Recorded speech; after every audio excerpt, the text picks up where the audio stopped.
आज मैं आप लोगों को बात करूंगा उपायों के बारे में।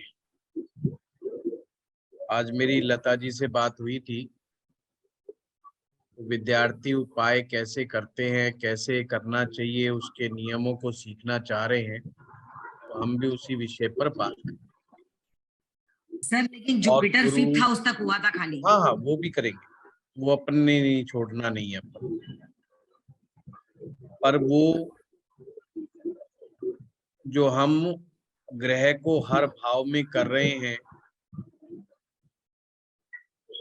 तो कल मैंने काफी डीप में जाकर के वैसे ही बोल दिया था कि फलाने भाव में जाकर के वहां पर आवश्यकता नहीं है बृहस्पति को उपाय करने की। पर जैसा कि विद्यार्थियों की आदत है, तो वो बात उनको हजम नहीं हुई और सभी सोच में पड़े रहे।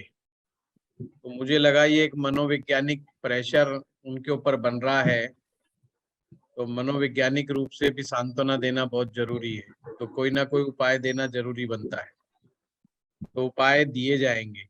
पर फिर मैंने सोचा ऐसे उपाय देने से क्या लाभ, इससे बेटर है कि इनको समझा दिया जाए कि उपाय किए कैसे जाते हैं, तो ताकि उनको वो लॉजिक समझ में आ जाए। क्योंकि अभी भी बहुत सारे विद्यार्थी केवल मात्र अपनी कुंडलियों से चिपके पड़े हैं, वो उससे बाहर नहीं निकल पा रहे हैं मानसिक रूप से। और वो चाहते हैं कि जो स्थिति मेरी कुंडली में बन रही है सिर्फ उसी के हिसाब से बताया जाए, जो कि पॉसिबल नहीं है।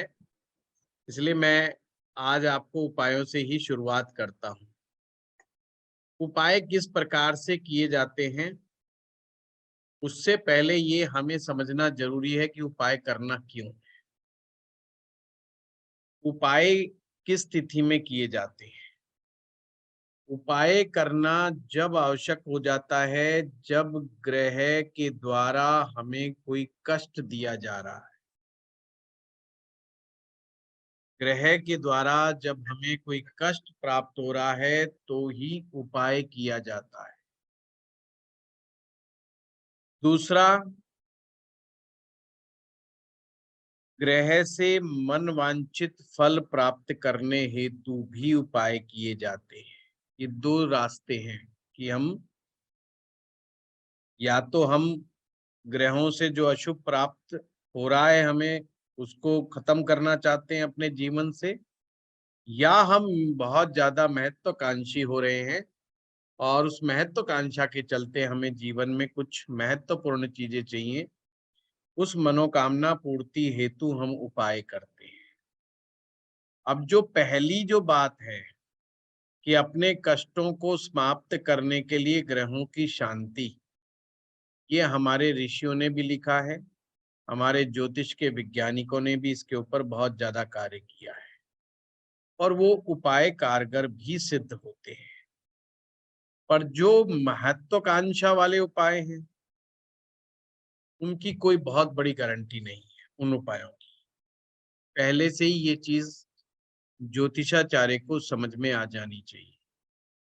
अगर किसी व्यक्ति की कुंडली में राजयोग नहीं लिखा, वो आपके पास आकर के कहता है कि साहब मैं मुख्यमंत्री बनना चाहता हूँ, मैं मिनिस्टर बनना चाहता हूँ और मुझे कोई उपाय बता दो जिससे मैं मंत्री बन जाऊं, कोई कैबिनेट मंत्री बन जाऊं, ऐसे ट्रैप में नहीं आना।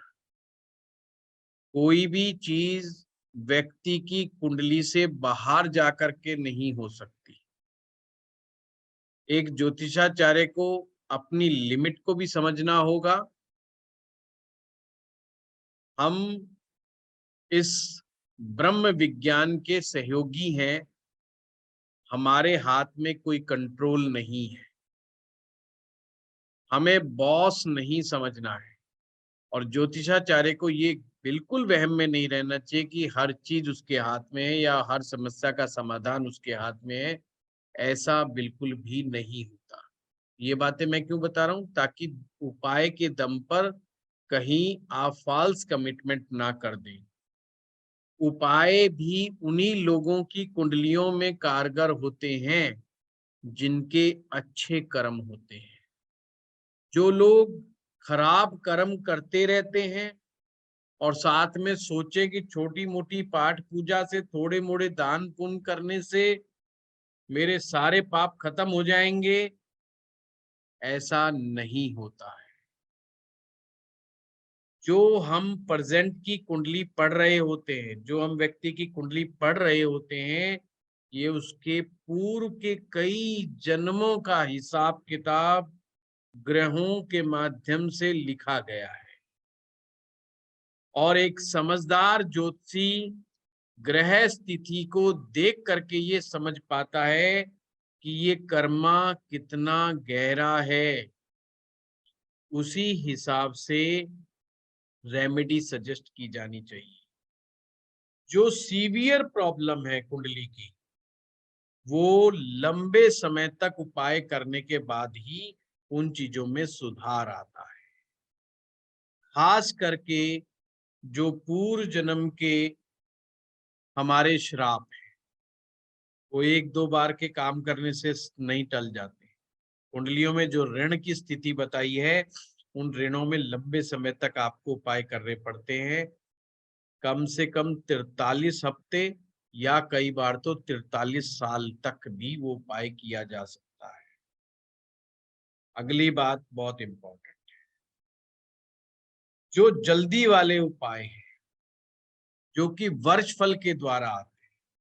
वर्षफल जब कुंडली बनाई जाएगी तो वर्षफल कुंडली में उपाय 7 दिन, 11 दिन, 21 दिन, 45 डेज से लेके 90 डेज तक उपाय दिए जा सकते हैं। ये वर्षफल कुंडली से डिसाइड होगा। अब हमें कैसे डिसाइड करना होता है कि उपाय कैसे देना है, उसके लिए समस्या को समझना बहुत जरूरी है। अगर कोई ग्रह वर्षफल में ऐसा आ जाए, ये पहला सूत्र बता रहा हूं आप लोगों को। पहला सूत्र क्या है कि अगर कोई ग्रह वर्षफल में ऐसा आ जाए जो हमारी हेल्थ को खराब कर रहा हो, हमें डेंट मार रहा हो, लाइफ को डेंट मार रहा हो बुरी तरीके से, जान जोखिम में डाल रहा हो। अब हेल्थ खराब होना, जान जोखिम में डालना बात बराबर ही है। कोई सीवियर प्रॉब्लम खड़ी कर दे, कोई जेल यात्रा बना दे, हॉस्पिटलाइजेशंस बना रहा हो, कोई असाध्य रोग बना रहा हो, तो ऐसी स्थिति में ग्रह को नष्ट करना होता है। और ग्रह को नष्ट करने का तरीका क्या है कि उस ग्रह से रिलेटेड सामग्री लेकर के उसको खड्डा खोद के दबा दिया जाता है। ये एक तरीका है। और ये जो खड्डा खोद के दबाने वाला जो उपाय होता है, मैं फिर से कहूंगा, केवल उसी स्थिति में करना है जब वो आपको शारीरिक कष्ट दे रहा हो, कोई बहुत ही बड़ा आपके जीवन को खतरे में डाल रहा हो, तो वर्षफल में ऐसी स्थिति पैदा हो तो वह ग्रह की चीजों को खड्डा खोद करके दबाने तक वह ग्रह 1 साल के लिए नष्ट माना जाएगा। दूसरी स्थिति क्या होगी?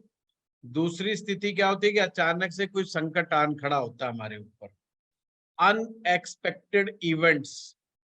अब इसमें जान खतरे में नहीं है, हमारी हेल्थ भी खतरे में नहीं है, पर अचानक से कोई समस्या आ गई, जैसे सरकारी आदमियों के साथ हो जाती, कोई जांच शुरू हो गई कि गवर्नमेंट कोई घोटाला हुआ, उस घोटाले के अंदर जांच शुरू हो गई, या कोई पता चला पड़ोस में लड़ाई झगड़ा हो गया, किसी ने आपका बेखाम खाई आपका नाम लिखवा दिया, आप पुलिस या हरेसमेंट है, पुलिस आपको भी रोज थाने में बुला रही है।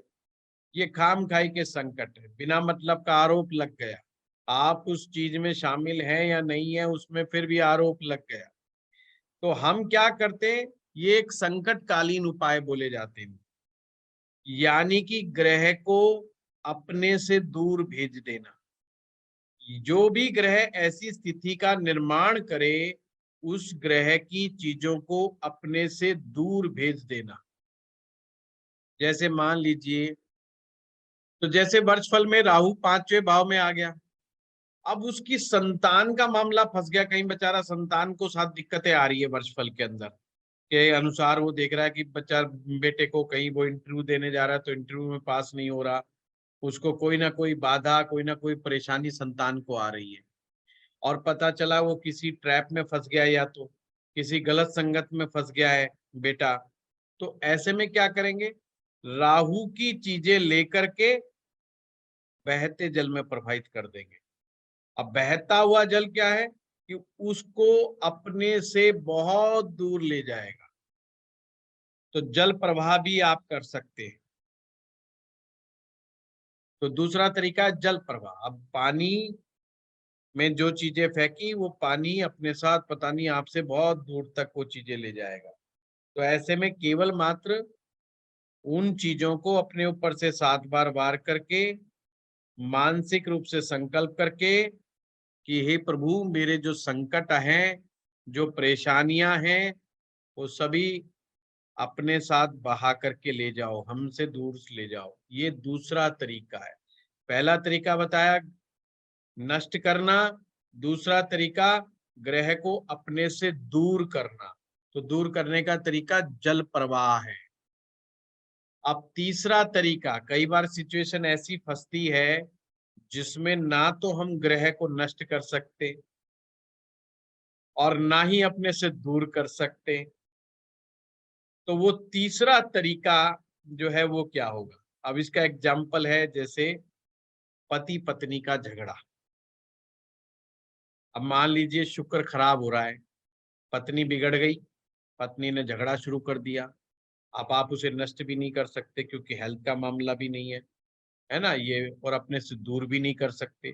दूर कर देंगे तो पहले से दूर जाने को तैयार बैठी हुई है, अपने को तो मनाना है, घर बसाना है, तो ये दोनों तरह की विषम परिस्थिति आ गई, ना दबा सकते उसकी चीजों को ना बहा सकते। तो ऐसे में शुक्र की चीजों को ना तो बहाना है ना दबाना है, तो क्या करना है, उसको शुभ बनाने का प्रयास करना है। शुभ बनाया कैसे जाएगा, तो उसको शुभ बनाने का क्या है कि उसकी कारक चीज कौन, गाय, गो सेवा करके, गो को ज्वार खिला करके, गाय को ज्वार खिला करके, हरा चारा खिला करके, और नहीं सबसे बढ़िया है पत्नी की ही सेवा करके, पत्नी को गिफ्ट दे करके, उसको मना करके, हाथ पैर जोड़ करके उसको शुभ करने का प्रयास किया जाए।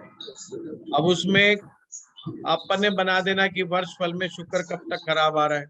अब जब वर्ष फल में शुक्र खराब आएगा तो पत्नी के स्वभाव में गर्मी पैदा करेगा, लड़ाई झगड़ा पैदा करेगा, तो अपना नियत देख लेना भाई कितने समय तक रहेगा, उस हिसाब से आपने काम को करना। ये तीसरा तरीका है। तो आपने उपाय करने से पहले सिचुएशन भी समझनी है। ऐसे नहीं आंख बंद कर करके अच्छा भाई शुक्र खराब चल रहा है तो उठाओ चलो बहते जल के अंदर आप ज्वार बहा दो, है ना, या इत्र की शीशियां जो है बहा दो, ऐसा नहीं। अब चलते हम चौथे तरीके के ऊपर। चौथा तरीका क्या है, ग्रह की चीजों को स्थापित करना। अब स्थापित या तो आप अपने घर में करेंगे, किसी जगह के ऊपर किसी विशेष स्थान पे रख देंगे, जैसे कि स्पेशल दिशा में कोई चीज उठा करके रख दी। अब जैसे कि बृहस्पति है और बृहस्पति की जो दिशा है वो ईशान दिशा है, बृहस्पति की वस्तु को लिया और उसे ईशान दिशा में स्थापित कर दिया, तो उसे कहते हैं कि स्थापित कर दिया।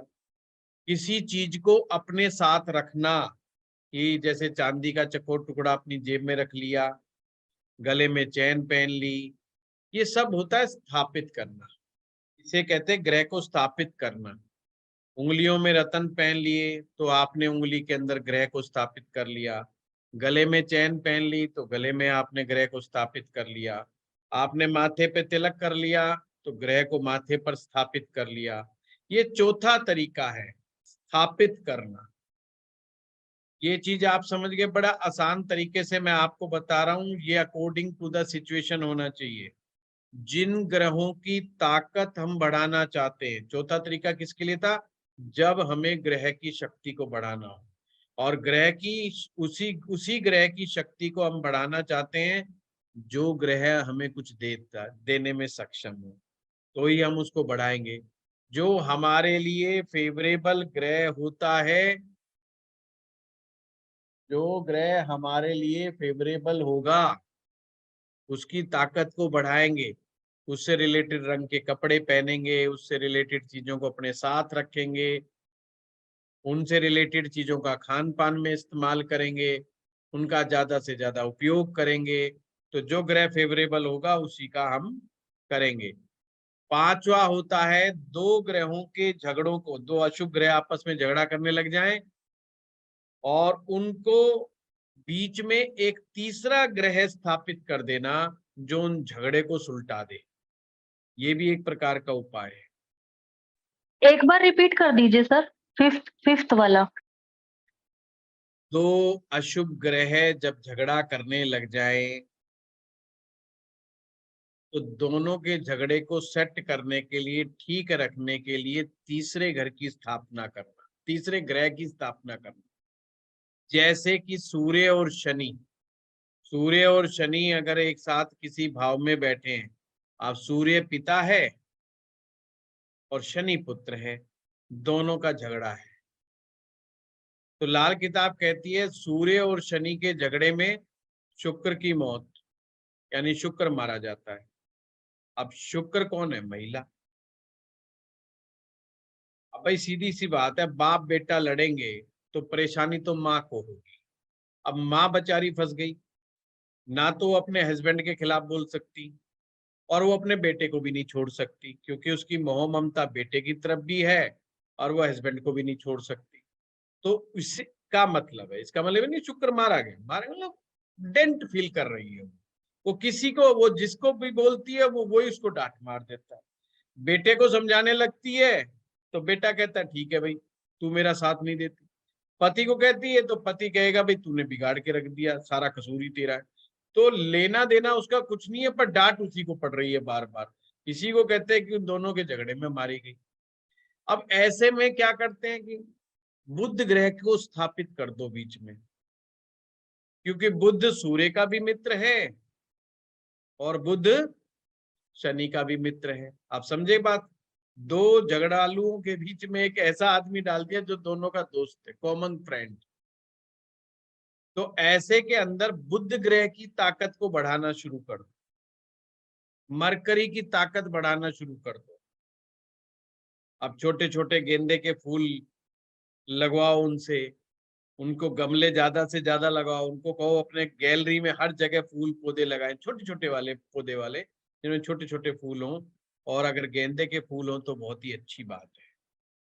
मिट्टी के घड़े में साबुत मूंग की दाल भर करके घर में स्थापित कराने से, तांबे के लोटे में साबुत मूंग भरवा करके रखने से, ये विशेष स्थान पे, ये मैं उपाय नहीं बता रहा हूँ, ये जस्ट मैं एक आप लोगों को एग्जाम्पल बता रहा हूँ कि किस किस तरीके से उपाय हमारे किए जा सकते हैं।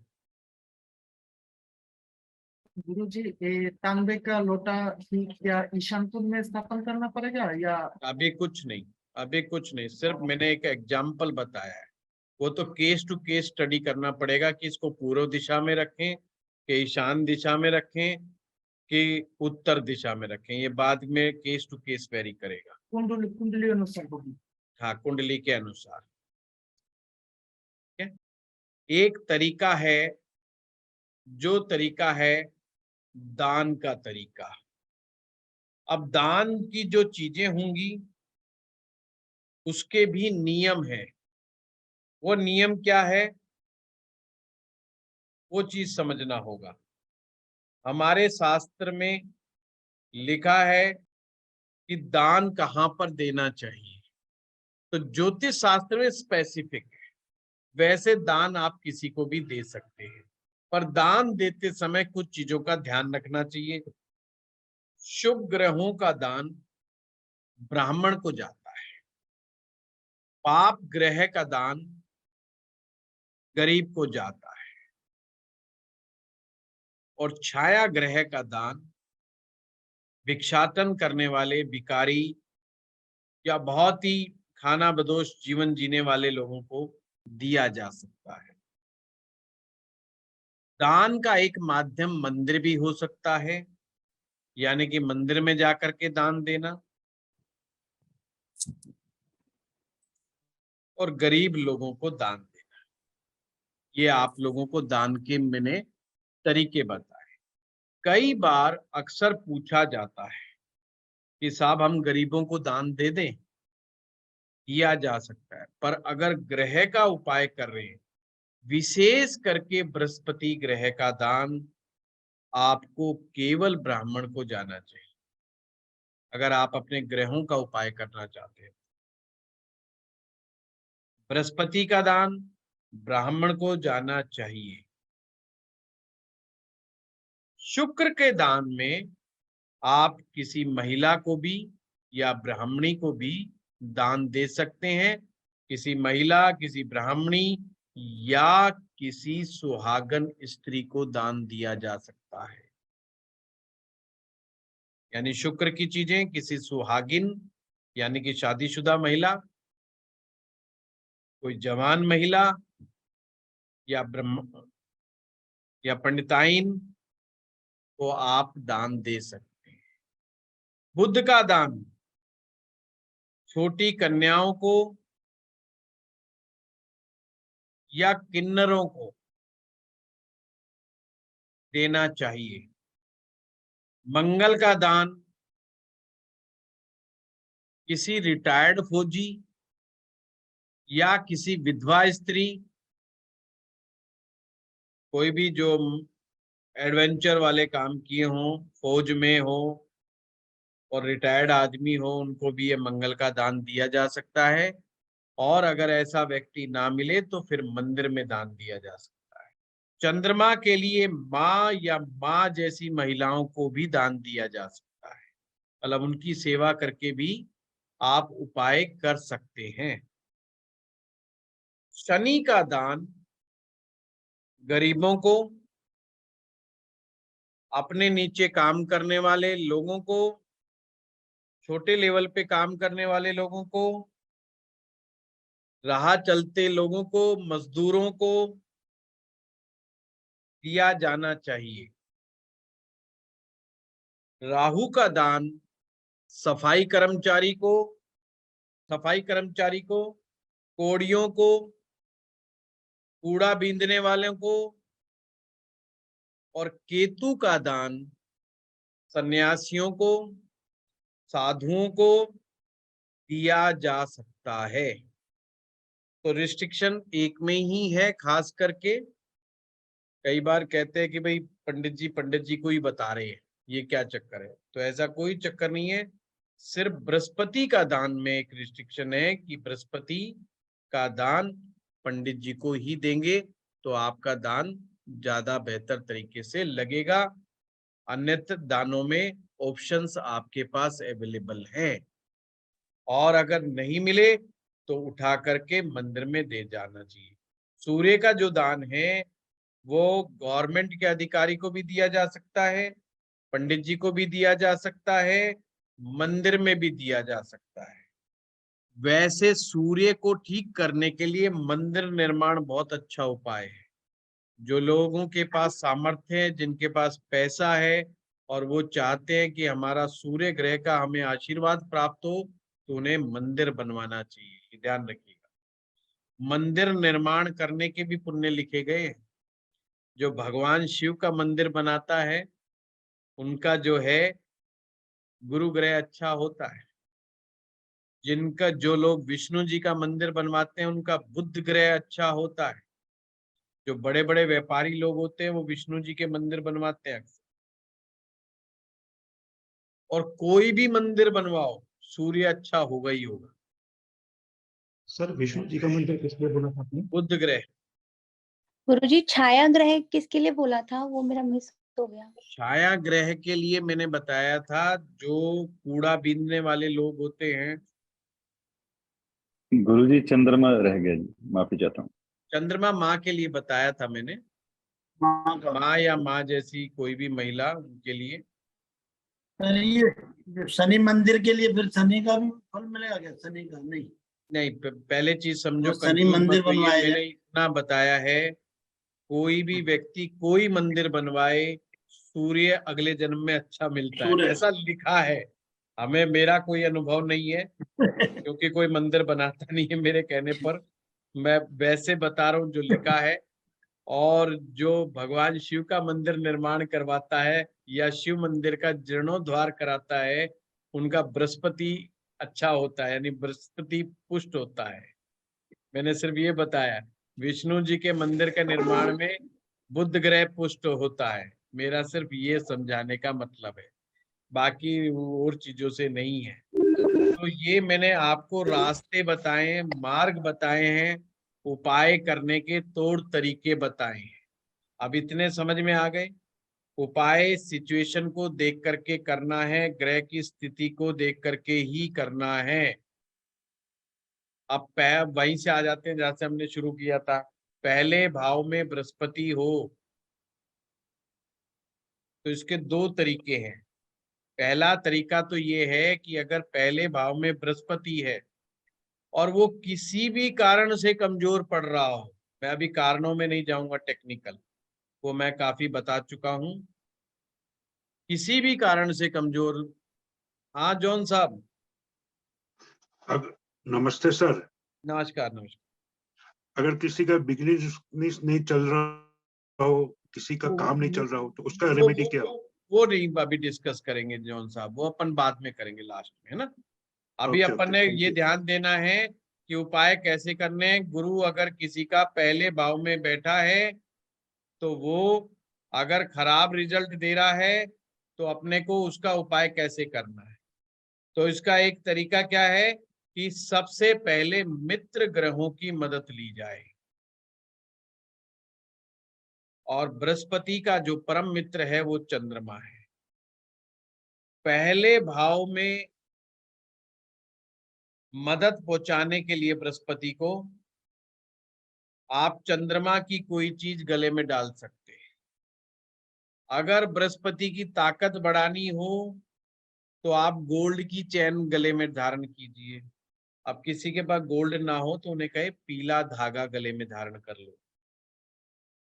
देखो ये ध्यान रखना है, लाल किताब के अंदर, लाल किताब गरीब आदमी और मिडिल क्लास आदमी के लिए विशेष करके उसका को ध्यान में रख करके इसके उपाय लिखे गए।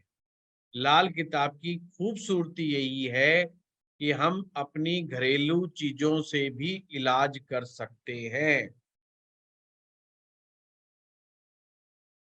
गले में सुनहला धारण कर लिया, कुछ नहीं मिला तो केले की जड़ अपने पहन ली, और नहीं मिला तो अपने पीली हल्दी की गांठ अपने पीले कपड़े में अपने बांध करके सील करके वो रख ली। तो ये सारी चीजें फायदा दे सकती हैं। और चंद्रमा की मदद पहुंचानी है तो चांदी की चेन गले में डाल लो। और क्या कर सकते हो आप, सूर्य और मंगल की सपोर्ट ले सकते हो।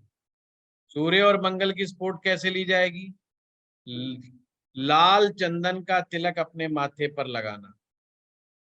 लाल चंदन का जो तिलक अपने माथे पे लगाते हैं वो सूर्य का तिलक होता है, और जो लाल रंग की कुमकुम का तिलक जो माथे पर लगाया जाता है वो मंगल का तिलक है।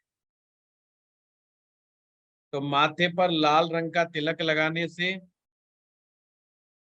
अब मान लीजिए बृहस्पति कमजोर पड़ गया किसी भी कारण से, उसको ताकत देनी है आपको, तो मित्र ग्रहों की मदद लेने का मैंने आपको तरीका बता दिया आपको कि माथे के ऊपर लाल रंग का तिलक लगाएं, चाहे वो चंदन का, लाल चंदन का लगाएं या आप कुमकुम का लगाएं, ये आपके ऊपर निर्भर है। और चंद्रमा की मदद लेने के लिए गले में चांदी पहन करके रखें, वो बहुत बढ़िया है। दूसरी चीज प्राणायाम। प्राणायाम बहुत इंपॉर्टेंट है, क्योंकि जो हमारे श्वास हैं, श्वास लेने की प्रक्रिया है, उसमें ऑक्सीजन का सबसे बड़ा खेल है। और लाल किताब कहती है oxygen pure Brihaspati. Pure oxygen का मतलब बृहस्पति। आप प्राणायाम करते हैं और प्राणायाम की जो क्रिया वो चंद्रमा की क्रिया है, इसलिए प्राणायाम करने के बाद मन शांत हो जाता है, मन शीतल हो जाता है, मानसिक रोग खत्म होते हैं, मेंटल स्ट्रेस कम होता है, जिनको नींद नहीं आ रही होती उनको नींद की समस्या दूर होती है। तो जिनको पहले घर में बृहस्पति कमजोर हो उन्हें इस उपाय के अलावा प्राणायाम पे विशेष ध्यान देना चाहिए।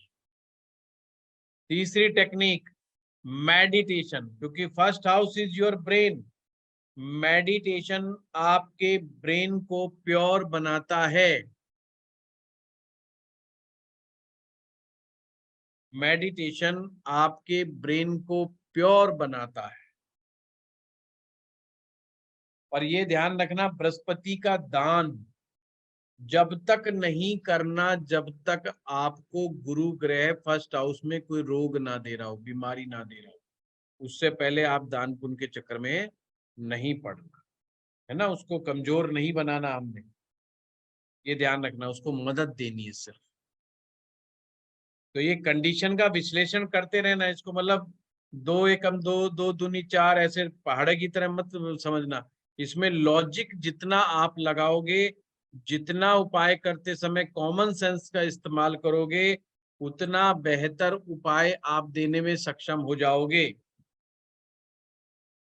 अब खाना नंबर 2,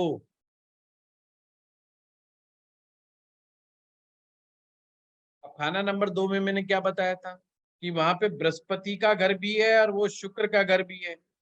अगर बृहस्पति ज्यादा ताकतवर हो रहा है, अगर बृहस्पति वहां पर शक्तिशाली हो रहा है, तो शुक्र दब जाएगा, शुक्र कमजोर पड़ जाएगा। शुक्र कमजोर पड़ जाएगा तो घर गृहस्थी के लिए अच्छा नहीं माना जाएगा, रिलेशनशिप के लिए अच्छा नहीं माना जाएगा। तो अब ऐसे में क्या किया जाए? और दूसरा घर क्या है? दूसरा घर आपका धर्म स्थान है, आपका मंदिर है। एक तो शुक्र को कमजोर नहीं पड़ने देना। तो जिन लोगों के भी बृहस्पति सेकंड में हो, पत्नी के साथ विवाद हो, फसाद हो, पत्नी के हेल्थ में दिक्कत आ रही हो, तो उसे तुरंत कोई हीरा रतन पहनना चाहिए या सफेद पुखराज पहन लेना चाहिए। डेली इत्र का इस्तेमाल करें। अभी देखो मैंने मंदिर में कोई चीज नहीं पहुंचाई है। डेली इत्र लगाए, सफेद पुखराज धारण करे या हीरा रतन धारण करे। इससे शुक्र बैलेंस हो जाएगा, ये ध्यान रखना, शुक्र बैलेंस में आ जाएगा। बैलेंस करना बहुत जरूरी है, नहीं तो अक्सर सेकंड हाउस के बृहस्पति के साथ ये बड़ी बड़ी दिक्कत रहती है। और अगर बृहस्पति बिल्कुल नकारा हो रहा हो सेकंड हाउस का, तो ये खानदान के लिए अच्छा नहीं होता, ये खानदान को खराब कर देता है, बर्बाद कर देता है। तो ये बहुत ही गड़बड़ बात है। फिर ऐसे में अगर बृहस्पति बहुत ज्यादा खराब हो रहा हो, खानदान के लोगों को भी डिस्टर्ब कर रहा हो, तो फिर बृहस्पति की कारक चीजों को आपने मंदिर में दान देना है, लगातार कंटिन्यूअस। बृहस्पति की क्या क्या चीजें हैं? पीली चने की दाल, साबुत हल्दी, सोना, पीला फल, पीली मिठाई, केसर, पीला कपड़ा, ये सब बृहस्पति की चीजें।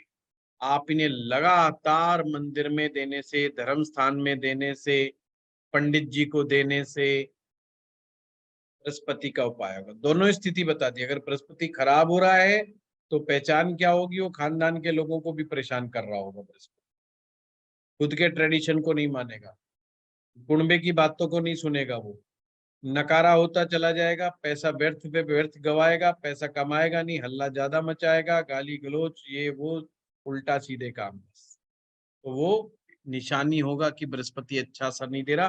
तो कंटिन्यूअस उपाय कराए जाए ऐसे में। पहला भाव आपकी गर्दन है, दूसरा भाव आपका मंदिर है, आपका धर्म स्थान है। अब तीसरा भाव क्या है वो समझ लेते हैं। तीसरा भाव जो है हमारे हाथ की उंगलियां हैं। हमारा हाथ एक प्रकार से जो रतन हम धारण करते हैं उसका असर तीसरे भाव में आ जाता है। अब तीसरे भाव में बृहस्पति, तो यहां पर मंगल जी महाराज मित्र हैं बृहस्पति के, और बुध ग्रह विरोधी हैं इनके। और बुध है ना प्रबल विरोधी है बृहस्पति का, ये हमेशा ध्यान रखें। बुध के मन में काफी जहर भरा पड़ा है बृहस्पति के प्रति। अगर बृहस्पति कमजोर हो रहा है तो हमेशा ये ध्यान रखना, हम बृहस्पति का इलाज कर रहे हैं, अभी बृहस्पति का चैप्टर चल रहा है। बृहस्पति कमजोर होए तो तुरंत दिमाग में आना चाहिए कि सूर्य, मंगल और चंद्रमा की मदद लेनी है। सूर्य, मंगल, चंद्रमा की मदद लेनी है अगर बृहस्पति कमजोर पड़ रहा हो। और अगर बृहस्पति यहां पर ताकतवर हो जाएगा तो बुध ऑटोमेटिक कमजोर हो जाएगा।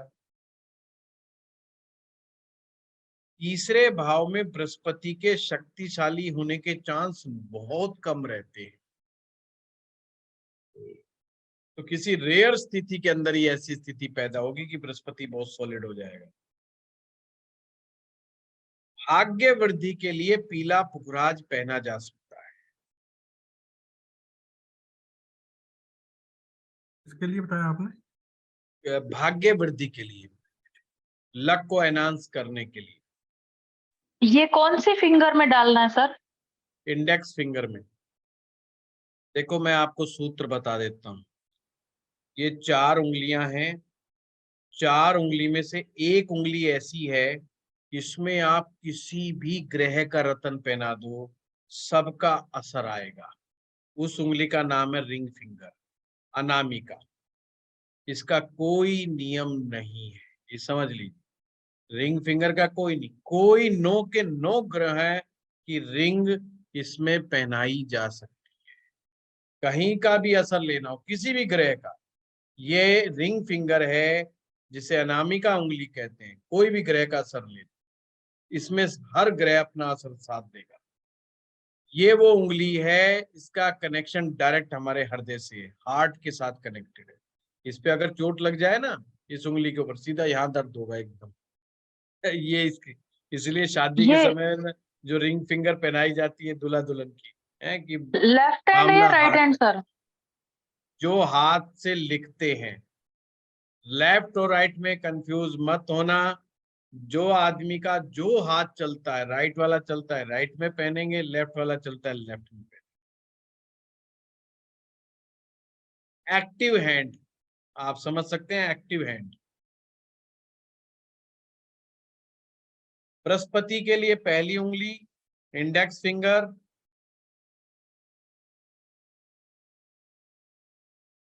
मिडिल फिंगर में शनि का रतन, राहु का रतन, केतु का रतन और शुक्र का रतन। मिडिल फिंगर में शनि का रतन नीलम, राहु का रतन गोमेद, केतु का रतन कैटसाई और शुक्र का रतन डायमंड भी पहना जा सकता है। तो मिडिल फिंगर ऐसी है जिसमें 4 ग्रहों के रतन धारण किए जा सकते हैं, शनि का, राहु का, केतु का, शुक्र का। गुरुजी ये सफेद पोखराज, ये डायमंड आपने सेकंड जुपिटर के लिए बताया, तो वो रिंग फिंगर में अब इसमें पहनना है, मिडिल फिंगर में पहनना है? मैंने पहले सुन लीजिए हिरेन जी, मैं पूरी बात बता रहा हूँ है ना। मैंने कहा रिंग फिंगर में कोई भी रत्न पहन सकते हो। पुखराज पहनना है तो इंडेक्स फिंगर, बृहस्पति का रत्न इसमें पहना जा सकता है। सफेद पुखराज पहनना है तो रिंग फिंगर में पहनिए। अब तीसरा बताने की जरूरत नहीं है, रिंग फिंगर में 9 के 9 ग्रहों का कोई भी रत्न पहन सकते हो, कोई रिस्ट्रिक्शन नहीं है। अब आती है छोटी उंगली, सबसे छोटी उंगली इसमें केवल आप 3 ग्रहों के ही,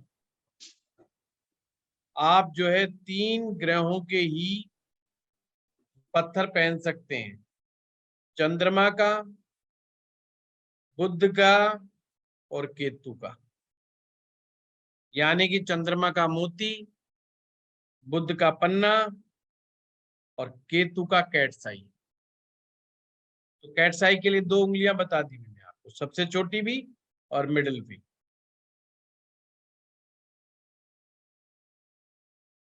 तो कितना आसान, सब बता दिया और विद लॉजिक, इसमें बहुत ज्यादा लॉजिक छिपा हुआ है। ठीक है, तो ऐसा नहीं है कि आपने ये रिंग का कुछ ना समझ में आ रहा हो और किसी ने केवल एक ही वो अंगूठी पहनी हो तो वो सिर्फ अपनी रिंग फिंगर को ही चूज करे और कोई दूसरी उंगली की तरफ जाने की उसको आवश्यकता ही नहीं है। ये तीसरा था। चौथे भाव में आइए।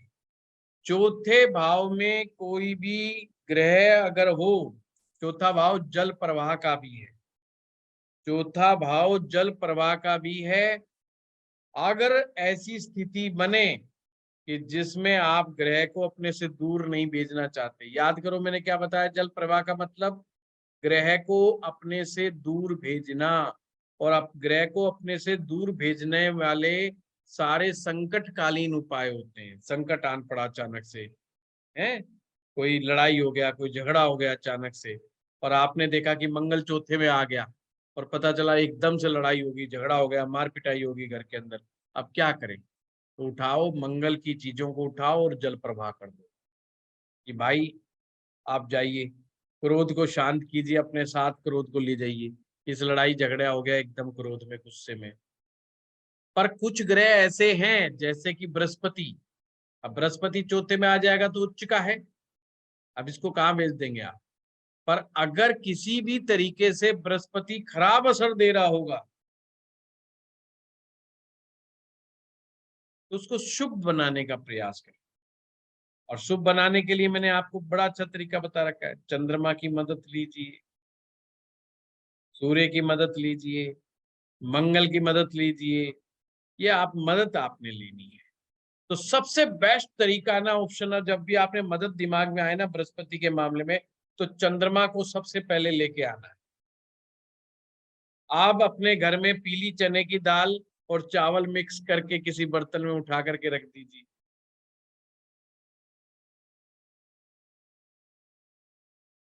आप पीली चने की दाल और चावल मिक्स करके रख दीजिए। आप अगर चावलों के अंदर चांदी के चकोर टुकड़े अगर डाल करके रख देंगे 4, या चांदी की ईंट डाल के रख देंगे, उसको अपने घर में स्थापित कर देंगे और उन चावलों में 4 साबुत हल्दी की गांठ मिला देंगे, तो चंद्र और गुरु का मेल हो जाएगा।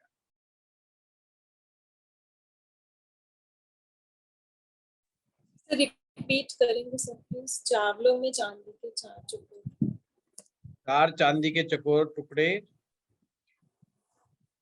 4 साबुत हल्दी की गांठ, ये किसी बर्तन के अंदर आप रख सकते हैं। अब इसको आप उत्तर दिशा में भी रख सकते हैं, ईशान, घर की ईशान दिशा में भी रख सकते हैं आप इसको।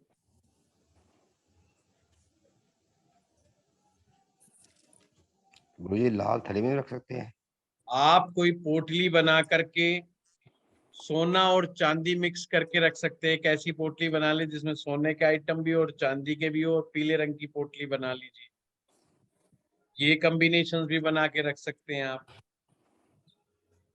मुझे लाल थैली में रख सकते हैं। आप चांदी की डिब्बी में केसर भर करके भी रख सकते हो। तो ये आपने देखना है अपनी कॉमन सेंस का इस्तेमाल करते हुए कि घर में क्या चीज अवेलेबल है जो सस्ते में आ जाए, सस्ते में काम चल जाए और उससे वो रेमेडी बन जाए। सिंपल सी बात है, इसका कोई भी बहुत बड़ा हार्ड एंड फास्ट रूल नहीं है सिर्फ कॉमन सेंस का इस्तेमाल करना है, ग्रह की तासीर को देखना है, ग्रह की प्लेसमेंट को समझना है, उस हिसाब से मदद करनी है। ग्रह को शुभ बनाने के लिए, ग्रह के दोष को खत्म करने के लिए मंत्र साधना का भी उपयोग किया जाना चाहिए। अब जैसे 5वें भाव में बृहस्पति, पंचम भाव मंत्र साधनाओं का, मंत्रों का है। 5वां भाव हर प्रॉब्लम का सॉल्यूशन है। भाव से हर 5वां भाव, भाव से 5वां भाव उस भाव की प्रॉब्लम का सॉल्यूशन है। यानी कि किसी भाव से अगर कोई प्रॉब्लम क्रिएट हो रही है तो उसका सॉल्यूशन ढूंढना है आपका, तो सॉल्यूशन कहाँ मिलेगा? 5वें में मिलेगा, जिसे मैंने कहा था मदद का ग्रह, मदद का भाव। अब मान लीजिए धन का मामला आ रहा है, सेकंड हाउस में कोई प्रॉब्लम आ रही है, तो सॉल्यूशन कहाँ मिलेगा? 6ठे में। वहां से गिनो 5, 6ठा आएगा। अब कोई कह रहा है मेरे पास पैसे नहीं, तो भाई नौकरी लग कर दे, नौकरी लगो। सबसे पहले दिमाग में क्या है कि नौकरी शुरू कर दो, काम धंधा शुरू कर दो, मेहनत करना शुरू कर दो, पैसा आ जाएगा। तो सॉल्यूशन कहाँ छिपा हुआ है? 5वें में सॉल्यूशन छिपा हुआ है। ये मैं 5वें को बार बार क्यों कह रहा हूं? और 5वां है मंत्र, और मंत्र है सॉल्यूशन।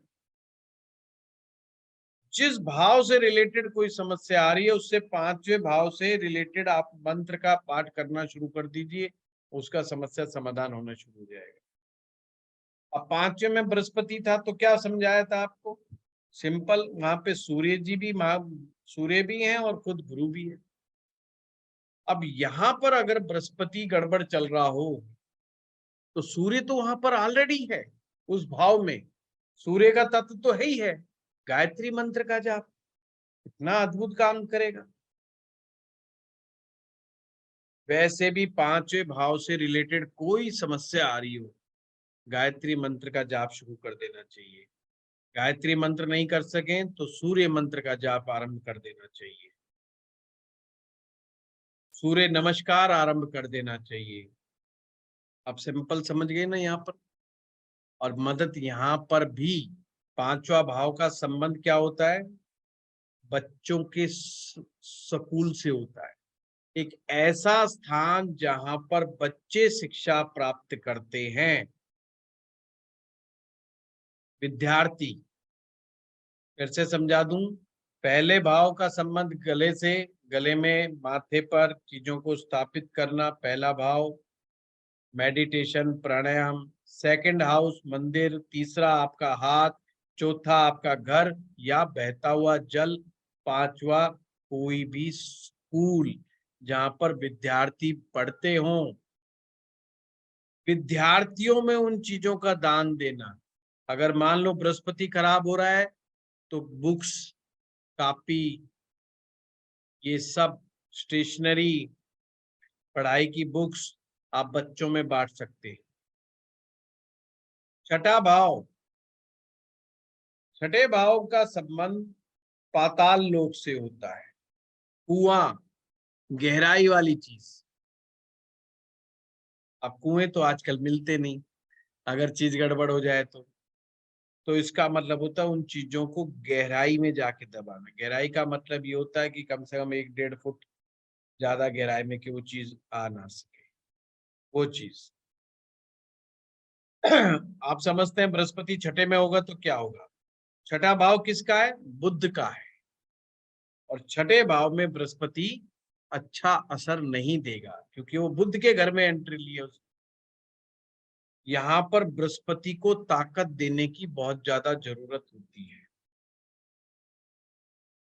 तो एक तो बंदा कुछ ना कुछ सोने की चीजें जरूर पहने। गोल्ड के साथ संबंध जो है बृहस्पति का है। अपने शरीर पर सोना जरूर धारण करे ऐसा व्यक्ति। एक लेवल से ज्यादा अगर बृहस्पति कमजोर हो जाएगा तो भी स्थिति ठीक नहीं होती है। 7वां भाव, अब इसमें आप लोगों ने खुद का लॉजिक लगाते रहना, ये मैं बिल्कुल पॉइंट टू पॉइंट नहीं बता रहा हूं, जस्ट मैंने एक ओवरव्यू दिया है उपायों को करने का तरीका। हम आगे हर ग्रह का जो उपाय करेंगे वो इन्हीं तरीकों से मिला जुला करके ही करेंगे। आप अपने उपाय बनाने सीखो, नए नए कॉम्बिनेशंस बनाने सीखो। बस मित्र और शत्रु का ख्याल रखना है, किसको किससे मिला दिया। जैसे बुध के साथ शुक्र मिलाना है, तो अब आपके दिमाग में क्या है? शुक्र क्या है? इत्र है। बुध क्या है? आपकी नस नाड़ियां है। नस नाड़ियों पर इत्र लगाइए, बुध शुक्र मिला दिया, हो गया बुध शुक्र का कॉम्बिनेशन। कितना सिंपल है। अब इसमें एक लॉजिक लगाने वाली, और नहीं कहते जी इत्र रोज लगाओ। इत्र रोज का क्यों कहा गया है? इत्र हम लगाएंगे कब? तो इत्र को यहाँ कान के पीछे, जैसे गर्दन के पीछे, यहाँ नस के ऊपर, यहाँ एक वेगस वेन होती है। वो वेन जो है बहुत ही काम की है, आपको पता होना चाहिए, बड़ी बड़ी बीमारियां दूर कर देती है। वेगस वेन के बारे में आप पढ़िएगा, इंटरनेट के ऊपर जाकर के पढ़िएगा। बड़ी से बड़ी बीमारी दूर करने में सक्षम होती है अगर उसको स्टिमुलेट करा जाए ढंग से। सप्तम भाव, घास वाली जो जमीन है, घास वाली जमीन, पार्क की जमीन, एंटरटेनमेंट का स्थान, इनका संबंध सप्तम भाव से। अगर सप्तम भाव में बृहस्पति आ जाए तो क्या? अब देखो, अपने ध्यान रखना है। क्या ध्यान रखना है? कि ये सातवां भाव किसका है? बुध का और शुक्र का। दोनों ही मित्र नहीं है बृहस्पति के। जब हम कहते हैं ना कि 6-7वें भाव में बृहस्पति अच्छा नहीं होता, क्यों अच्छा नहीं होता? उसका लॉजिक क्या है? लॉजिक ये है कि 7वें भाव में कोई, दोनों के दोनों कोई भी वेलकम नहीं करता, ना मरकरी वेलकम करता, ना वीनस वेलकम करता। इसीलिए लाल किताब ने कहा है, गृहस्थ कैद में बंद साधु, गृहस्थ की कैद में बंद साधु, कि गृहस्थियों के बीच में साधु फंस गया। अब ये घर गृहस्थी का घर है 7वां, और यहाँ बेचारा साधु आके बैठ गया, तो उसके तो जान को आफत हो गई ना। असली प्रॉब्लम तो ये हुई कि गुरु जी को किसी ने नमस्कार नहीं किया, ना बुध ने किया, ना शुक्र ने किया, और उसको सप्तम भाव में रहना पड़ रहा है।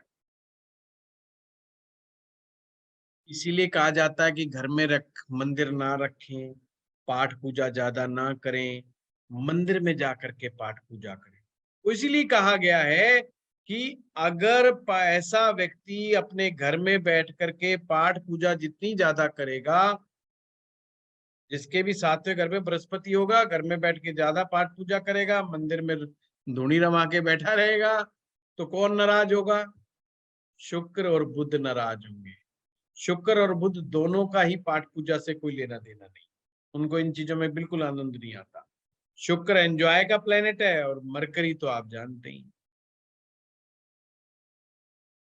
तो ऐसे में उसकी घर गृहस्थी खराब हो जाएगी। जितनी वो पाठ पूजा करेगा उतनी घर गृहस्थी खराब होती चली जाएगी, या मानसिक कष्ट बढ़ते चले जाएंगे। पति पत्नी में स्पिरिचुअल डिस्टेंस क्रिएट हो जाता है। पहली बात, 7वें घर का बृहस्पति अगर किसी के भी सप्तम भाव में बृहस्पति होगा, बहुत ज्यादा चांसेस है पति पत्नी अलग हो जाएं, नौकरी के कारण अलग थलग रहना पड़े। साथ रहना पति पत्नी का कई बार मुश्किल हो जाता है, और एक घर में रहेंगे तो भी कुछ ना कुछ विवाद फसाद होता ही रहता है, अप एंड डाउन लाइफ में चलता ही रहता है। तो ऐसे में बड़ा सावधानी बरतनी चाहिए। तो क्या करना चाहिए अब ऐसे में? क्या गुरु की ताकत बढ़ानी चाहिए? तो अब ये लॉजिक लगाना चाहिए, भाई गुरु की ताकत नहीं बढ़ानी यहाँ पर गुरु को अपन कमजोर भी नहीं इतना कर सकते। शुभ बना करके रखना, जो नमस्कार करना, नमन करके रखना, प्रेज करके रखना। बाहर जाओ, गुरुओं को, साधुओं को, संतों को, ब्राह्मणों को भोजन करा दो, दान करवा दो, पुण्य करवा दो, पर घर में बिठा के सत्संग मत कराओ। आपने देखा है ना, इंडिया में किटी पार्टी का कंसेप्ट अभी नहीं आया पूरी तरीके से। तो छोटे शहरों में क्या कंसेप्ट है कि महिलाएं जो है ना, सत्संग का प्रोग्राम कर लेती हैं, जिससे गाना बजाना और पूरे मोहल्ले की खबर, दोनों काम एक साथ हो जाता है, तो उससे एंटरटेनमेंट भी हो जाता है, मानसिक प्रेशर भी कम हो जाता है। तो वो आपस में भजन भी गा लेती हैं और अपना थोड़ा सारा किसका कहाँ पे क्या चल रहा है हिसाब किताब सब पता लगा लेते हैं। तो ऐसी स्थिति में जिनके सप्तम भाव में गुरु बैठा है उनको अपने घर पे भजन कीर्तन नहीं करवाना चाहिए, तो उनको अवॉइड करना। ये बात मैंने इसलिए बताई है कि ये नहीं कि भाई वो नंबर लगा देते हैं, आज इसके घर पे होगा, कल इसके घर पे होगा, परसों उसके घर पे होगा सत्संग, तो वो प्रोग्राम नहीं करवाने होंगे जिनके बृहस्पति साथ में बैठना है। और कोई बहुत ही गूढ़ गंभीर गुरुजी हो उनका तो प्रवचन बिल्कुल नहीं करवाना अपने घर में बुला करके। सर अगर बृहस्पति साथ नहीं हो तो फिर हम प्रवचन करवा सकते हैं अपने घर पे? हाँ, अगर सप्तम में नहीं हो फिर करवा सकते, फिर कोई वो नहीं है। ठीक है सर, थैंक यू। चलिए आज यही सप्तम तक करेंगे, फिर आगे हम कल पूरा डिटेल में और समझेंगे, क्योंकि अभी मुझे लगता है कि 8, 9, 10, 11, 12 नहीं हो पाएंगे। तो शुक्र बुध को ज्यादा उठाने के तेज लिए कोई नहीं भागने है? से कोई फायदा नहीं है। हाँ यामिनी पटेल जी। सर जैसे आपने सप्तम भाव में बोला कि घर पे मतलब ये भजन कीर्तन ही कराना चाहिए, लेकिन जैसे गायत्री मंत्र वगैरह जैसे हम लोग यूट्यूब पे चला देते कि बच्चे सुनते उसका रहे। कोई फर्क नहीं पड़ता यामिनी जी, बिल्कुल ओके, फर्क नहीं पड़ेगा। नहीं, बस घर भजन पे। कीर्तन से मैं यहाँ पे समझा दूं, जैसे अपने आम परंपरा में क्या होता, माला लेकर के बैठते, माला लेकर के मंत्र जाप करना, गद्दी जमा करके मंत्र जाप करना, वो चीज ठीक नहीं है। लंबे समय तक आप मंत्रों के साथ माला की चैंटिंग्स करते रहें या साधनाएं घर के अंदर करना, वो चीज अलाउड नहीं है। अगर ऐसे व्यक्ति का मन कभी साधना करने के लिए करे तो उसको हरिद्वार, ऋषिकेश 5 दिन 7 दिन जाके वहां आराम से रह करके, बाहर रह करके करे, किसी मंदिर में जाकर के करे, किसी तीर्थ स्थान पे जाकर के करे, तो कोई दोष नहीं है। देखो सप्तम भाव के बृहस्पति को पाठ पूजा करना मना नहीं है, मैं फिर से क्लियर कर दूं आपको, ये मत समझना कि पाठ पूजा मना की गई है, नहीं। सिर्फ एक चीज समझाई गई है कि एक तत्व तुम्हारे पास पहले से ही भगवान ने ज्यादा दे दिया, वो बृहस्पति का तत्व है। अगर इसकी पावर को घर में बैठ करके आप बढ़ाओगे तो उसका असर शुक्र के ऊपर पड़ेगा, तो इट मे बी कि साइड इफेक्ट क्रिएट ना हो जाए। सप्तम भाव में बृहस्पति पहले ही ईगो क्लैश करवा देता है पति पत्नी के बीच में, तो वो कहता है भाई नहीं, क्योंकि पूजा करने से भी ईगो बढ़ती है, ये मैं आपको बता दूं।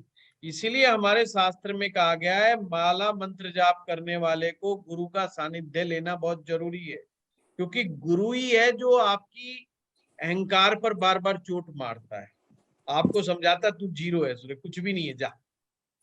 वो मक्खी की तरह ऐसे निकाल के फेंक देता, बंदा कहता है ले यार मेरी तो कोई हैसियत ही नहीं, तो वो उसको बिल्कुल बना करके रखता है, डाउन रखता है गुरु शिष्य को। नहीं तो अहंकार आ जाएगा, मैं तो 1 घंटे माला जाप करता हूँ, मैं तो फलानी साधना करता हूँ, मैं तो ये करता हूँ, मैं तो वो करता हूँ। अच्छे होने का अहंकार भी बहुत गंदा अहंकार है कि मैं तो बहुत ही बढ़िया आदमी हूँ, मैं तो फर्स्ट क्लास आदमी हूँ, है ना, ये भी बड़ा भारी तो से अभी कपल है और फैमिली है, सो जिन एक के घर, एक के उसमें 7th हाउस में है, दूसरे के 7th हाउस में नहीं है, तो दूसरा वाला कर सकता है ना? बिल्कुल कर सकता है, करने को वो भी है भाई, लंबे समय नहीं बैठना कि उसका नहीं इम्पैक्ट क्रिएट नहीं। जैसे हम लोग चौकी करवाते हैं घर में, ये सब नहीं कराना है आप कह रहे हैं, वो सब नहीं कराना है, ज्यादा वो चक्कर में नहीं पड़ना है, कहने का मतलब मेरा लेकिन वो ये मंदिर में करा सकते हैं, जैसे वो सत्यनारायण, जाइए कहीं पर भी बाहर करवाइए, कोई दिक्कत नहीं। हाँ, घर की ऊर्जा नहीं ऊपर बढ़ानी है आप घर कह की, रहे हैं। हाँ, घर की उस ऊर्जा को वहां पे डिस्टर्ब नहीं करना है, सिंपल डिस्टर्ब नहीं करना, ठीक है, थैंक यू गुरु। हाँ सुनील जी। सर नमस्कार। अभी तो ये मोनिका ने ये पूछ लिया, पत्नी के सप्तम हो और पति के नहीं हो तो भी वो तो घर आ में गया, मंदिर रिपीट बनाना। रिपीट मत करो, रिपीट मत करो, कोई बात नहीं, हो गया। तो ज्योति जी। प्रणाम गुरुजी। प्रणाम। गुरुजी, बृहस्पति का दान जब तक ना करें जब तक वो बीमारी ना दे, चाहे हाँ, बृहस्पति कितनी ही बुरी हालत में हो, पीड़ित हो बेशक। नष्ट नहीं करना, दान अलग चीज है, नष्ट करना अलग चीज है। बीमारी के हालात में नष्ट करना होता है, नष्ट करने का मतलब होता है जमीन में दबा देना, बृहस्पति की चीजों को जमीन में दबा देना, वो है। उसे नष्ट करना कहा गया है। वो मैंने कहा है जब तक तबीयत खराब ना हो, जब तक ग्रह को नष्ट नहीं करना है। गुरुजी कमजोर व पीड़ित में फर्क है कुछ?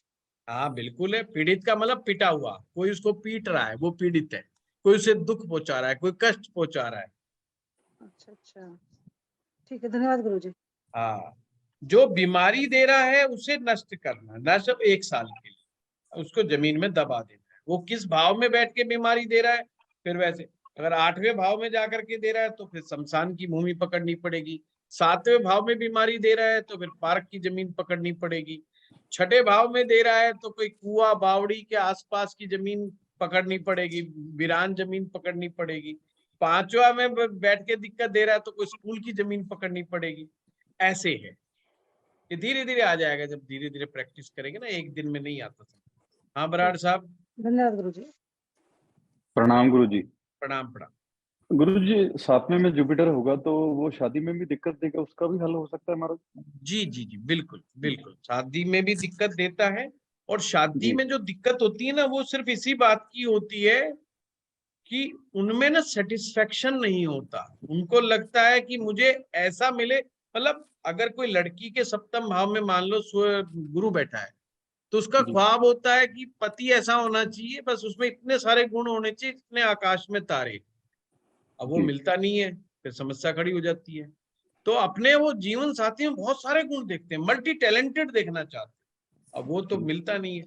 अब पुरुष हो तो अपनी स्त्री में वो ऐसे ही सब ढूंढता है, अपनी वाइफ में वो यही ढूंढेगा, तो वो सब होता नहीं है, तो फिर उससे अनसेटिस्फेक्शन आ जाता है। इसका हल हो जाएगा महाराज जी? हाँ, हल तो सारी चीज ओके, शुक्रिया शुक्रिया सर, शुक्रिया। हाँ हाँ, राज सिंह जी। ये क्वेश्चन था कि मेरे पास है 1-2 केस ऐसे जिसमें 7वें भाव में बृहस्पति है, वो शादी करने को तैयार नहीं है, तो आई थिंक इट्स बेटर कि ना पुश किया जाए। जैसे लड़के हैं तो दे डोंट एग्री कि भाई शादी करनी है जरूरत। नहीं कोई जुड़ती नहीं राज सिंह जी, अपन ने काहे को करवानी है। हाँ, जब उनका ऐसा है ही सिचुएशन तो बावले आदमियों के ब्याह शादी के चक्कर में ज्यादा पड़ना ही नहीं चाहिए।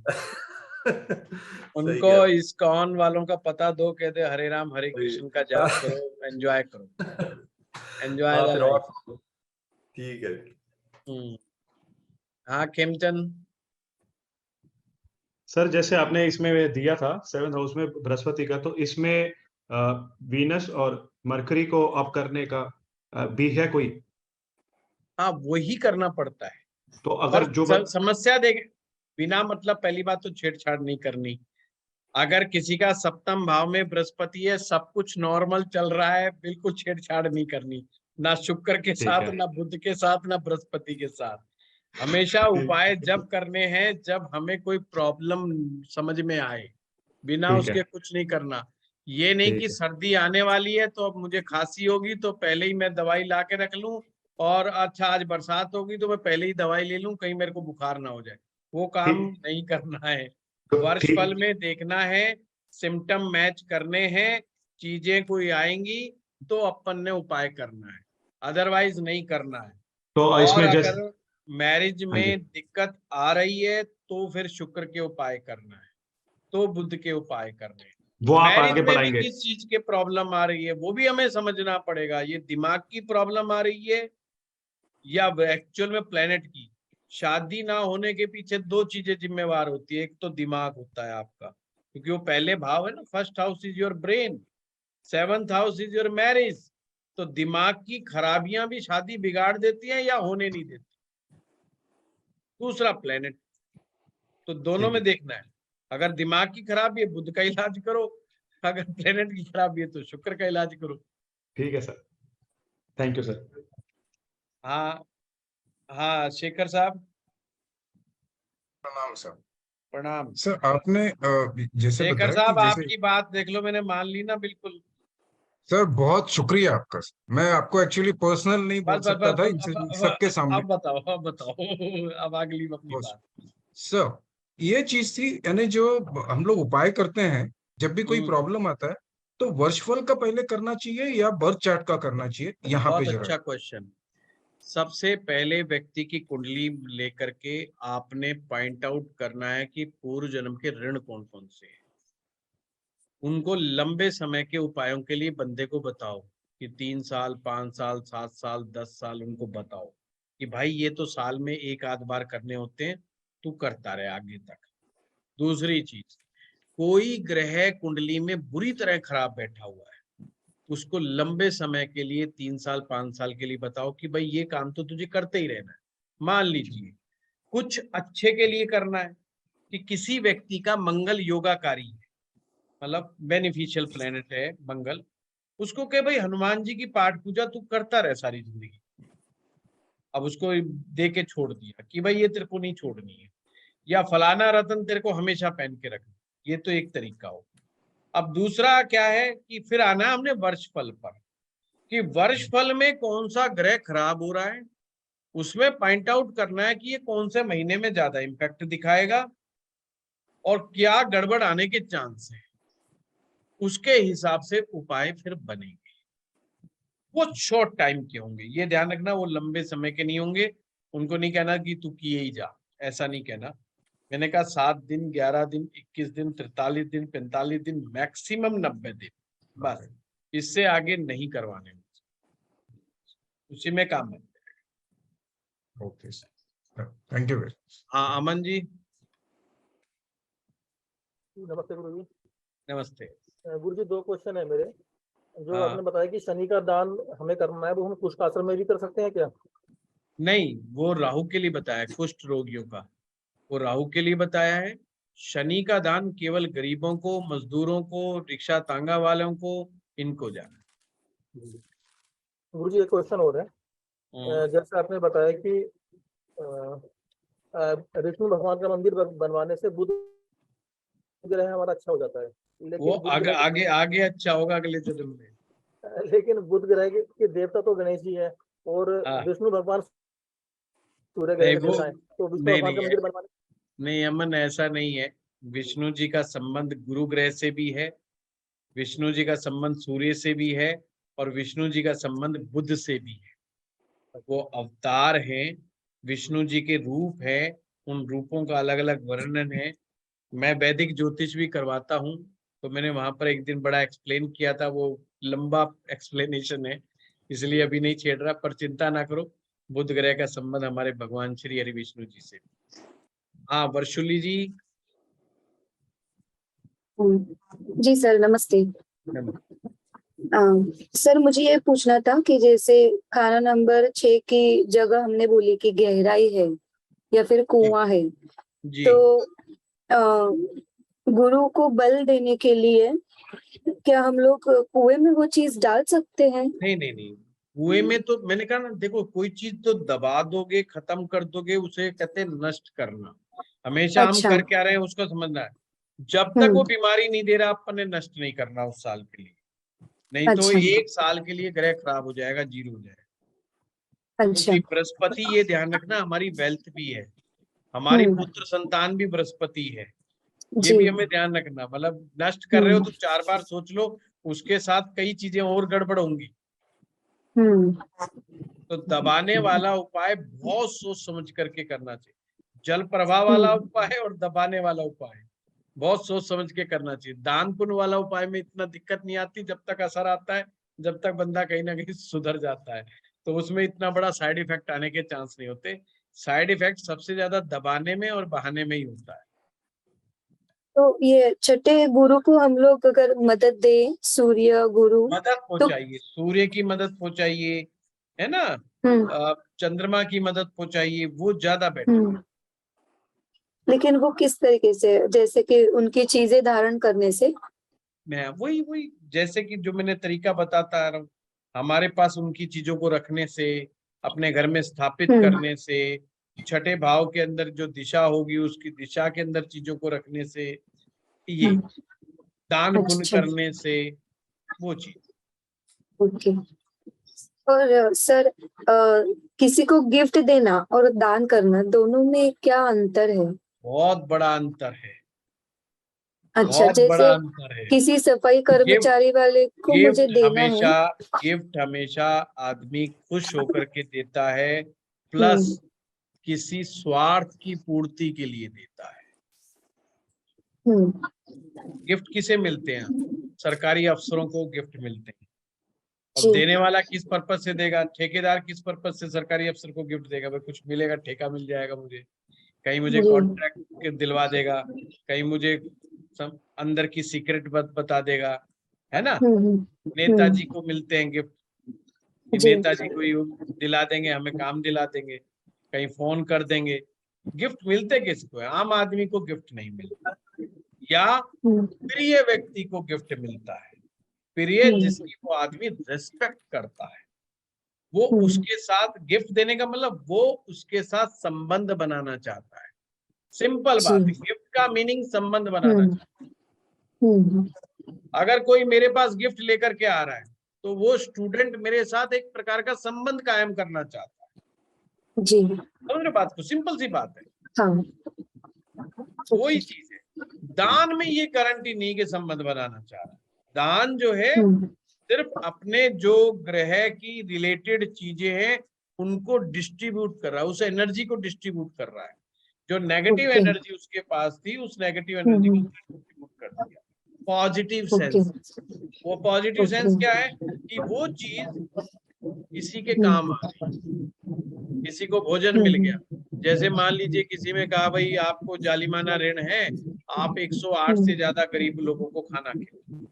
अब एक दिन का खाना आपके उपाय बताया, 108 लोगों को खाना मिल गया, उनका पेट भर गया। पर आपकी एक नेगेटिव एनर्जी 108 लोगों में डिस्ट्रीब्यूट हुई, उनसे उन 108 में किसी का कुछ नहीं बिगड़ने वाला। ये चीज ध्यान रखना। अच्छा। ऐसा नहीं होगा कि उनका नुकसान हो जाएगा ना, बिल्कुल भी ऐसा नहीं है। दान केवल उन्हें नहीं लेना चाहिए जो सक्षम है। अमीर आदमी दान ले लेगा तो उसके लिए गलत है। ये हमेशा नियम पे अपने को ध्यान देना है। अमीर को ध्यान नहीं लेना है, अमीर को दान देना है। तो सर ब्लड डोनेट किस चीज से रिलेटेड होता है फिर? मंगल ग्रह से।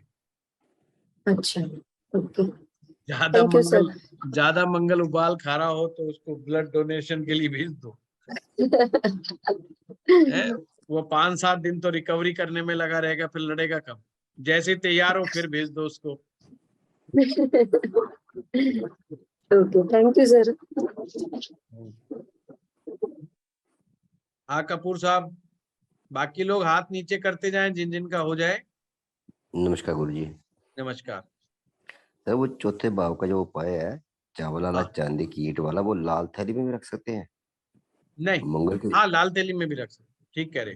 मंगल भी बन जाएंगे, मंगल भी बन जाएंगे। हाँ हाँ बिल्कुल बिल्कुल रख सकते हैं, पर फिर भी मैं कहूंगा चौथे भाव में मंगल कोई अच्छा नहीं होता, तो यहाँ पर चंद्रमा की ही मदद ली जाए तो ज्यादा बढ़िया है।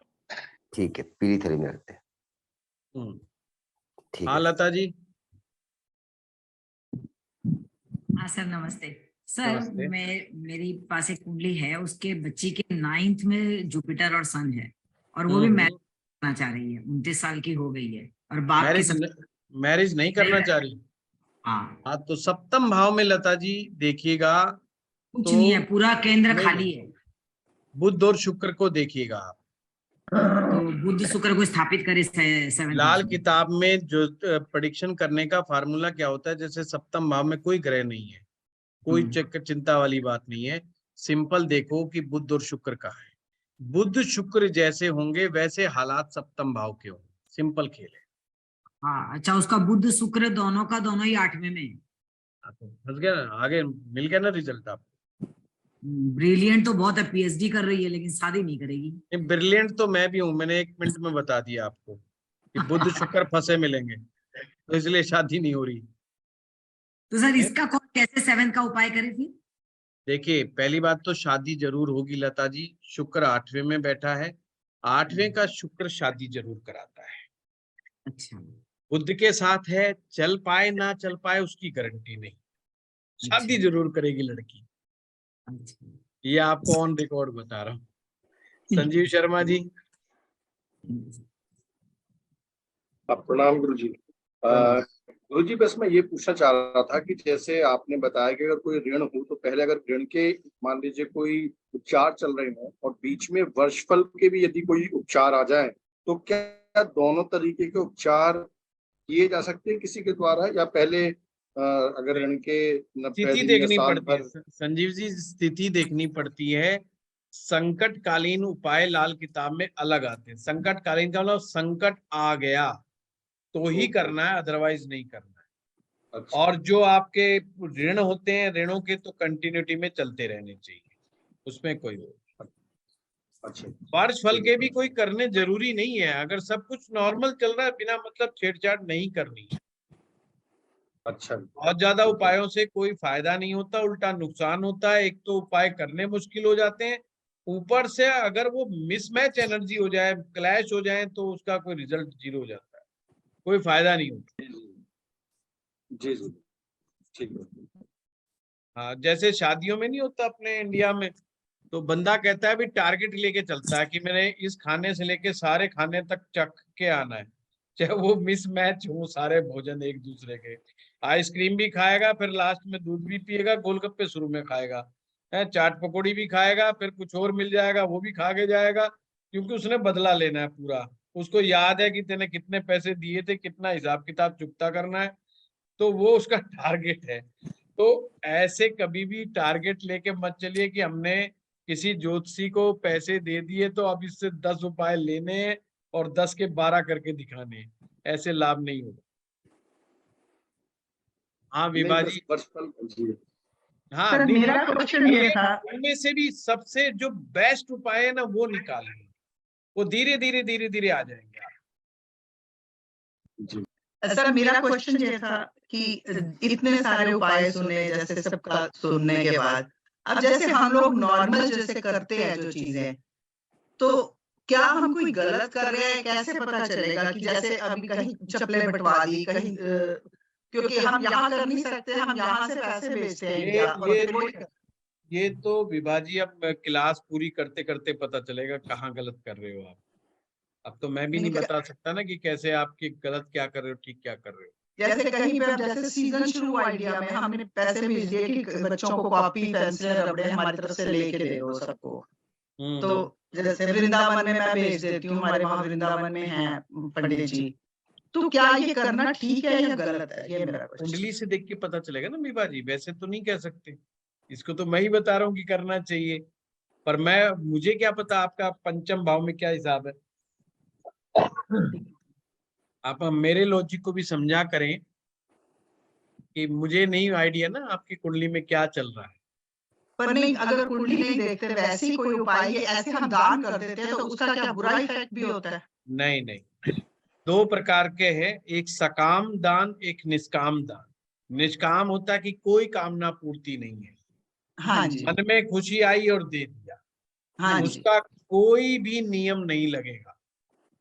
सकाम, ज्योतिष के सारे उपाय सकाम है, मतलब किसी ना किसी कामना पूर्ति को लेके, कि मेरा ये ग्रह ठीक हो जाए, मेरा फलाना काम बन जाए, ये हो जाए वो हो जाए, वो सब सकाम। जैसे अभी सकाम है तो वहाँ नियम लगे। अच्छा नहीं, सकाम नहीं, जैसे पिंगलवाड़ा है सपोज अमृतसर में, वहां भिजवा देती हूँ, तो कोई ऐसा तो नहीं है कि वहां पे नुकसान होएगा मेरे को? विभाजी मुझे जब कुंडली पता ही नहीं है और निष्काम कर रहे हो तो परे जाओ। कोई उपाय नहीं, कोई इच्छा से नहीं भेज। निष्काम तो कुछ भी, कोई चिंता मत करो। हाँ ठीक है, मेरे जैसे गरीब ब्राह्मण के पास भी भिजवा दोगे निष्काम भाव से, तो भी चिंता की कोई बात नहीं। ठीक है, थैंक यू जी। अच्छा, बीच बीच में मेरी भी मजाक करने की आदत है ना। हाँ जी sir, thank you sir, thank you. हाँ, मेरे को ये सुन के सारी घबराहट हो रही थी कि ये ना कि मैं कुछ गलत कर रही हूँ, पर सकाम कुछ नहीं है इसमें। प्रणाम गुरुजी। घबराना नहीं है। ठीक है सर, थैंक यू। हाँ मधुर प्रणाम जी, गुरुजी। प्रणाम प्रणाम। सर एक बात बताइए, जैसे हम मंदिर में जो प्रसाद चढ़ाते हैं अपने पैसों से, फिर उसके बाद उस प्रसाद को हम बाहर कुछ लोगों में वितरित करते हैं, और कुछ प्रसाद हम अपने घर ले आते हैं, उसको खाते हैं। जी जी। तो सर घर में किसी का अगर 10th हाउस में या किसी भी मतलब ऐसी जगह पे जुपिटर या मार्स बैठे हो, तो ऐसी कंडीशन में क्या हमें उनको प्रसाद देना चाहिए, घर वालों को खाना चाहिए? नियम तो ये है कि जो प्रसाद आप बांट रहे हो जी, प्रसाद के दो रूप हैं अलग अलग। अगर आप ग्रहों के रूप में प्रसाद को बांट रहे हो तो बिल्कुल नहीं खाना चाहिए आपको। ना ही घर वालों को खिलाना चाहिए, अलग से लेके खाओ, उसमें से नहीं खाना है आपको। जैसे सपोज करो 1 किलो लड्डू आप बांट रहे हो, तो उन लड्डुओं में से आपने नहीं लेना है। आपका लड्डू खाने का मन है, अलग से 100-200 ग्राम लेकर के खा लो, वो बात अलग है, ठीक है। और अगर घर में आप प्रसाद बना करके बांट रहे हो तो सब परिवारजनों को दो, खिलाओ, आने वाले मेहमानों को खिलाओ, कोई दोष नहीं। अच्छा जी, ठीक है सर। अच्छा सर, और दूसरी बात ये थी, जैसे आपने बताया कि 6 हाउस में जुपिटर हो, अगर जुपिटर का तो हम उसकी चीजें चलो धारण कर लें, अगर सपोज उसके साथ कुछ मित्र ग्रह भी हो, शत्रु ग्रह भी हो, तो आएगा, क्या करें? आएगा। अब मुझे नहीं पता ना कौन सा मित्र बैठा है, कौन सा शत्रु बैठा है। जैसे सन एंड सैटर्न हो साथ में जुपिटर के 6 हाउस, वो तो बड़ा दिमाग लगाना पड़ेगा मधुर जी, क्लास में दिमाग कहाँ लगेगा लास्ट में। चलिए ठीक हाँ है Bharat sir, Joshi ji, thank you sir. Okay. अरे बंदे भाग गए, 20 बंदे हेलो, भाग गए। आवाज आ रही सर? हाँ आ गई आ गई हाँ ना? भरत जी, भरत अच्छा जी सर, बताइए। हाँ सर, कहते हैं कि सप्तम भाव में जब भी बृहस्पति बैठ जाता है तो शुक्र का दान नहीं करना चाहिए, क्योंकि क्या है कि इसकी वजह से शुक्र भी नेगेटिव हो जाता है। शुक्र का क्या नहीं करना चाहिए? दान नहीं करना चाहिए, इस कपड़े शुक्र का दान नहीं करना करना चाहिए। हाँ बिल्कुल बिल्कुल भरत जी, बिल्कुल शुक्र का दान नहीं करना चाहिए। अपने पहने हुए कपड़े दान नहीं करने चाहिए। भाई वही मेन चीज था, क्योंकि कभी कभी हम लोग इंडायरेक्ट शुक्र को भी वीक कर दिया, गुरु तो वीक है ही। नहीं नहीं, शुक्र को तो वीक करना ही नहीं, शुक्र तो बेचारा पहले परेशान चल रहा है बृहस्पति खाने से। अच्छा अच्छा, इसीलिए मैंने बोला कि ये तो सर पहले में कपड़ों का क्या करना चाहिए फिर? कि वो कह रहे हैं जिनका बृहस्पति सप्तम में हो विभाजित। और सर पुराने कपड़े को 1 रुपया दे के भी वो देना चाहिए, ऐसा बोलते हैं कि। हाँ हाँ बिल्कुल, जिनका बृहस्पति सप्तम में उनके लिए है। हाँ उनके लिए। हाँ सागर साहब, अविनीता जी आ रहा हूँ अभी। सर प्रणाम। प्रणाम प्रणाम। सर ये पंचम भाव के गुरु के बारे में ये पूछना था। जैसे इसमें आपने एक तो जैसे कि पंचम में गुरु है, लेकिन उसका खराब कैसे पता लगेगा? जैसे कि पढ़ने में मन नहीं है, मान लो। नहीं नहीं, लक्षण सागर साहब, लक्षण मिलाओ। तो गायत्री मंत्र और सूर्य मंत्र का जाप हाँ, नमस्कार वगैरह है। बस तो ये जो स्कूल में की कॉपी देनी है बच्चों को, किताबें, स्टेशनरी, बुक्स वगैरह बांट रहे हैं, तो ये जो सामान देना जो है, तो इससे क्या वो उसको पावर मिलेगी? जब बृहस्पति खराब हो रहा हो जब देना है, ये ऐसे नहीं। अच्छा नहीं, जैसे किसी को जॉब के लिए कोई ट्राई कर रहा है, कंपटीशन दे रहा है, उसमें फायदा मिले मान लो। नहीं नहीं, बृहस्पति की ताकत बढ़ाओ अगर कंपटीशन दे रहा है तो। अच्छा तो ये फिर दान नहीं देना, मतलब उसका उसको नहीं नहीं नहीं, तो बृहस्पति तो के धारण बगैर करना है। हाँ धारण करवाइए, ताकत बढ़ाइए, शक्ति बढ़ाइए। अफसर बनाना है, अफसर बनाना है तो ताकत बढ़ानी पड़ेगी बृहस्पति। तो सूर्य का मंत्र और गायत्री मंत्र का करना है। हाँ जी हाँ विनीता जी। सर मुझे पूछना है, जैसे आप बोल रहे हैं कि हाउस में जिनका जुपिटर है उनको अपने पहने हुए कपड़े नहीं देने हैं, तो अगर ये कोई छोटा बच्चा है और उसके कपड़े हम लोग दे रहे हैं तो इसका कोई साइड इफेक्ट है या फिर ना दें? नहीं कुछ भी नहीं, छोटे छोटे बच्चों को कुछ नहीं।